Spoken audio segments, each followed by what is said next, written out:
This video recording is a summary of the conversation that we had today as a class regarding the reading journal for Natalie Babbitt's Tuck Everlasting. The meeting was on Wednesday, April 22nd at 11 a.m.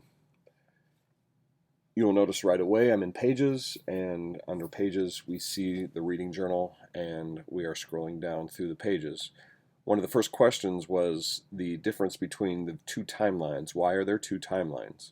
Well, the first one is because Winnie's timeline actually starts when the book starts. We don't learn much about her before the book. We know she's frustrated. We know that her grandmother and mother are very controlling of her, but we don't really know about anything before that. If we think about if we think about May Tuck, we know that the book starts here, but we know that her history starts well before that. That is why there's this gap here. Please note that that same kind of gap and same kind of interesting time frame might happen at the end of the book. As you get toward as you get toward the finishing of the book, you will see where that comes to fruition. The question was also asked, how many events do we need to have on each timeline? My answer was around 5. I think 5 or 6, maybe 4 might be a little light, but that should cover the timeline. It'll be up to you to decide what are the most important pieces of that timeline for each of the characters. Journal directions were very simple. They were journal entries just like we've had before. Group 1 is this journal entry, Group 2 is the next page, Group 3 is the third page. Notice you only have 3. Also notice that here it's kind of weird Latinish looking language. You simply click in here and delete the text and write your own text. Same thing with the title. You can write your own title here. You can put your picture in here. Those are the 3 journal entries. Vocabulary instructions are exactly the same. You have in your reading journal the sample vocabulary web. That is the information I would expect to see on these 6 pages of vocabulary. Favorite scene is favorite scene, self-explanatory. What is your favorite scene and why? You may describe it, you may read it, you will need to read it, as the instructions say here. This is the main portion of the text of what I was talking about. The spine method is simply a way for us to understand main events and summarizing a story. This page and this page, the end result should be that we understand and can summarize. So, by using these prompts, and the prompts read this one over to the right, to the left and right, to the left and right, to the left and right. The way that we look at them is we think about the prompt. Once upon a time, there was, I'm going to add a text box, there was, and what we talked about today, this isn't going to be exact, but it'll be close. There was a girl named Maddie who lived in a coffee house with her mother. I'm going to say lived and worked in a coffee house with her mother. This coffee house was in Philadelphia in the year 1793. So in this first box, we kind of have set the stage for the story. Once upon a time, there was a main character, there was a setting, and away we go. Next, we move over to everyday. Oh, I'm sorry. This is an example from Fever, not from Tuck Everlasting. You will be doing the same process in Tuck Everlasting. You will not be doing Fever, obviously, because we've already done that. I'm using Fever because we have completed the book and we'll be able to fill out these boxes. I'm sorry if that was confusing at first, but we are using Fever. Next, we look at our next prompt, and every day, so we think about what Maddie did or what happened every day. So every day Maddie worked in the coffee shop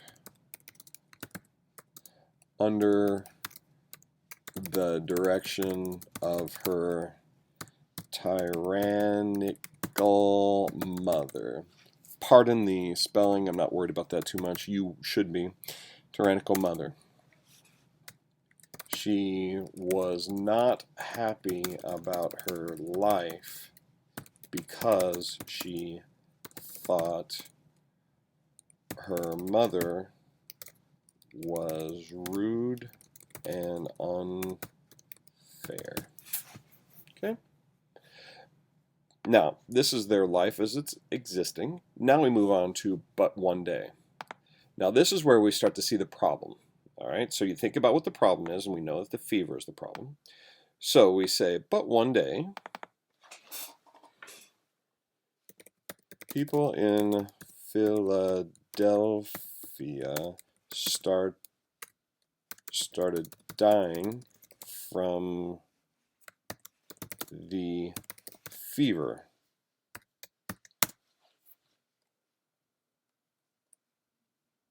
Residents didn't know exactly why, but people were dying in greater and greater numbers,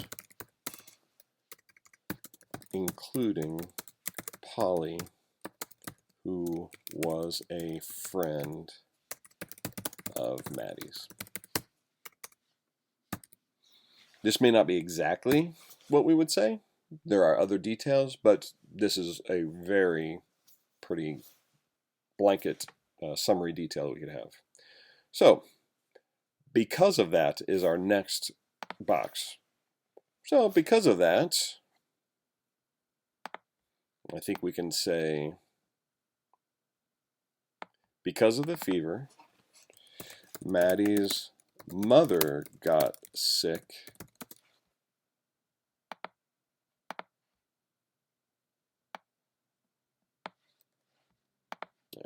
and wanted to send her away to the country to avoid the fever. She and Grandpa were not allowed to leave, however, because the villages were wary about taking people from PHILD. Now, we can talk more in this about how they were on the wagon, got kicked off the wagon, about how fair it was. They got kicked off the wagon, about the fact that Maddie got sick, that Grandpa got sick. We can talk about all that, which those would be more specific details in this section. But if we're looking at summaries, we're looking at very general pieces of information. Well, because they couldn't go, now we move on to the next box back here. Because they were not allowed to leave,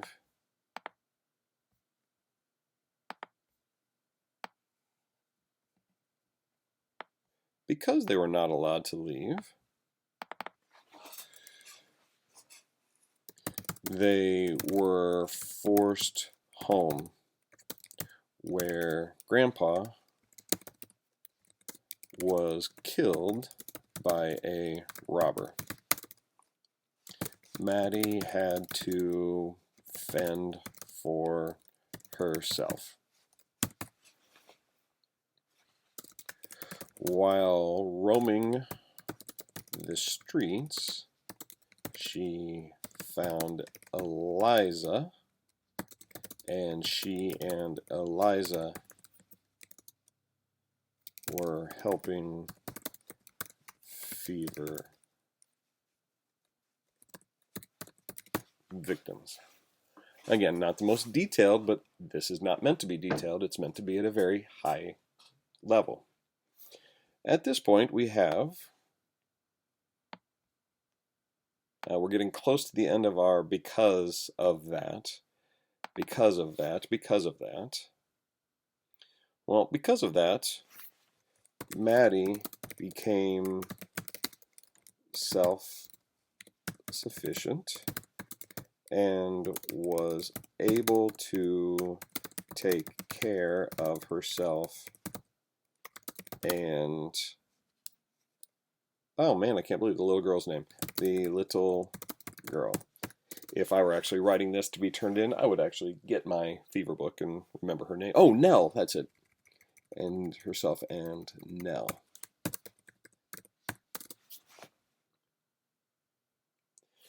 Until finally, so toward the end, something good happened finally. Until the fever, the first frost came and killed the, this out, killed the mosquitoes, and therefore the fever slowed and halted, eradicated for now. Additionally, oh my goodness, there we go. Additionally, Mother made it back to the coffee shop, but she was too frail to run it.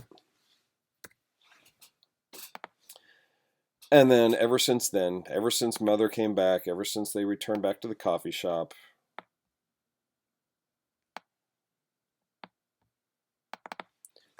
Maddie and Eliza